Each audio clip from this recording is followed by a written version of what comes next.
10 heures au centre médico-social d'Adi Dogomé, l'affluence est au rendez-vous. Les femmes qui, depuis le matin, attendent leur prise en charge, ne tiennent plus sur leur siège.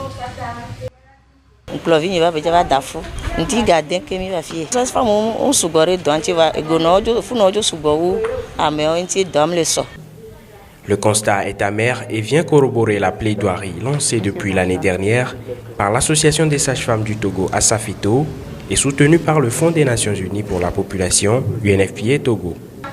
Le nombre de femmes ayant besoin de soins dépasse largement le nombre de sages-femmes présents sur le terrain. L'effectif des sages-femmes par rapport à la population, il y a toujours un problème. Le ministère de la Santé fait de son mieux pour combler ces manquements. Mais ce qui est que l'effectif est toujours insuffisant par rapport aux activités que nous menons.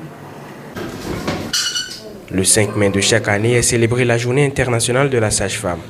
Pour cette année, le thème retenu interpelle de part et d'autre. Les chiffres parlent d'eux-mêmes, investissez dans les sages-femmes.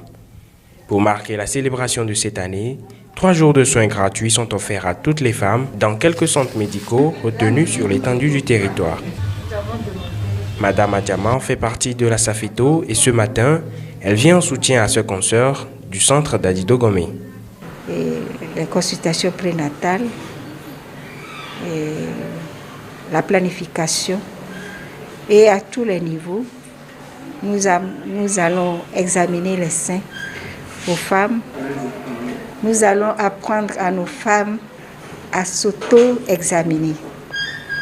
Et nous leur donnons le conseil de le faire 1 fois par mois. Le cancer de l'utérus analyse gratuitement. Même son de cloche au CMS à Damavor où Madame Eusebio et ses collègues administrent les mêmes soins aux femmes en plus de la sensibilisation. Ici également, le problème d'effectifs est palpable. Il y a peu de sages-femmes au CMS à Damavor ici. Heureusement pour nous que nous avons 2 stagiaires. Sinon, nous sommes 2 sages-femmes seulement pour ce CMS à Damavor. Nous avons besoin du personnel. Le Togo, malgré tous les efforts consentis de part et d'autre, demeure un pays où le taux de mortalité maternelle et néonatale reste élevé.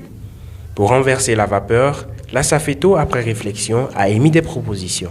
Si le Togo veut réellement infléchir cette eau, il faudrait forcément qu'il y ait du personnel à tous les niveaux du système pour prendre en charge les besoins de la mère et de l'enfant, pour qu'on n'attribue pas ces décès au manque de personnel.